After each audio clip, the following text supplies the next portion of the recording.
எங்கள் வாழ்வும் எங்கள் வளமும் மங்காத தமிழென்று சங்கே முழங்கு. சிறந்தவர்களுக்கு சிறப்பு செய்யும் நேரம் இது.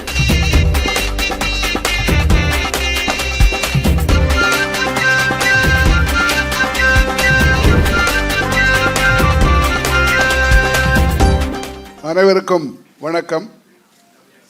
புரட்சி கவிஞர் பாவேந்தர் பாரதிதாசன் அவர்கள் பிறந்த நாளான ஏப்ரல் 29ஆம் நாள் இனி உலக தமிழ்நாள் என உவகையோடு அறிவிக்கின்றேன்.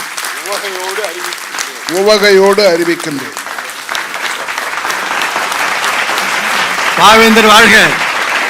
பாவேந்தர் பாவேந்தர் வாழ்க. பாவேந்தர் பாவேந்தர் உலக தமிழ்நாள்.